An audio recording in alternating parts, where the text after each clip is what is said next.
sekali ya bisa hadir di diskusi ini. Sebetulnya saya sedang bikin buku, Pak. Tadi judulnya itu adalah ini. Tadi di layout sama anak saya, covernya. Apa itu? Judulnya itu CSR BUMN, aduh, tak buka judulnya. Istana Mega Proyek Fiktif CSR Bansos di ladang Pilpres. Jadi sebetulnya ini kisah semua ini berawal dari Pilpres. Ketika sah Presiden Jokowi waktu itu menjabat presiden, dicalonkan lagi tanpa harus mengundurkan diri. Maka pada saat itu terbukalah peluang dia menggunakan seluruh sumber daya ekonomi, sumber daya politik, sumber daya keuangan, infrastruktur dan suprastruktur kekuasaan untuk melanjutkan kekuasaannya. Maka pada saat itulah segala macam cara bisa dipakai. Nah, kita mengidentifikasi banyak sekali yang saya tulis di sini, sudah hampir 100 halaman. Ada mulai dari penyalahgunaan jabatan, penyalahgunaan kekuasaan, penggunaan fasilitas negara, lalu kemudian penggunaan dana publik. Dana publik ini variasinya sangat luas sekali. Jadi ada mulai dari dana taspen, jam sostek, BPJS, dana haji, dana asuransi ya, asuransi BUMN seperti Jiwasraya, termasuk badan publik seperti Asabri, dan asuransi-asuransi yang lain. Nah, lalu kemudian di sub-sub judul ini saya bikin penyalahgunaan dana publik, lalu kemudian penjarahan BUMN. Jadi ini yang lebih ngeri lagi, karena BUMN ini kan dipaksa untuk membiayai mega proyek infrastruktur, terutama BUMN infrastruktur dengan berbagai modus. Kita tahu bahwa meskipun begitu banyak proyek yang dikerjakan BUMN, tapi kita lihat laporan ke BUMN merugi. Itu kan satu anomali yang ekstrim ya. Secara kasat mata kalian banyak proyek tapi kok rugi? Kan nggak mungkin. Kalian banyak proyek mestinya untung. Lalu yang untung siapa? Kita cek. Ternyata ke bawah-bawahnya ya banyak orang yang diuntungkan, ya ini orang-orang yang bisa secara politik menggunakan kekuasaan untuk mendapatkan proyek-proyek itu. Itu teorinya sangat sederhana dan kita bisa lihat di angka-angka yang muncul.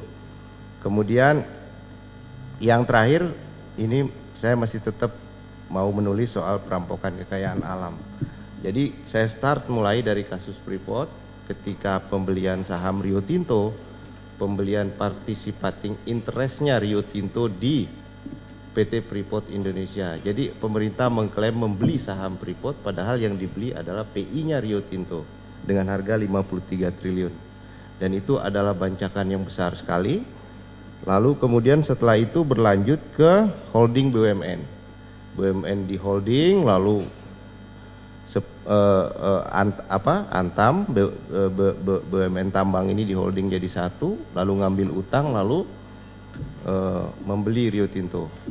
Kasus kedua kemudian pembelian Rokan oleh Pertamina. Blok Rokan dibeli dengan dana utang sekitar 750 juta US dollar kepada pemerintah. Walaupun kita tahu waktu itu keuangan Pertamina lagi susah. Kemudian yang ketiga adalah kasus rencana perpanjangan seluruh kontrak kerja batubara yang sekarang sedang berlangsung, yang ingin juga disukseskan dengan Omnibus Law. Jadi ada perusahaan-perusahaan raksasa batubara yang besar-besar banyak yang berakhir masa kontraknya antara tahun 2019 sampai 2021, dan itu adalah yang besar-besar. Dan ini yang produksi batubara dirancang oleh Pak Jokowi kira-kira 600 juta ton, Bu. Kalau 600 juta ton produksi batubara, sebelum jatuh harga batubara di tahun 2020, harga batubara dulu sempat ditetapkan harga batubara acuannya sampai $100 lebih per ton.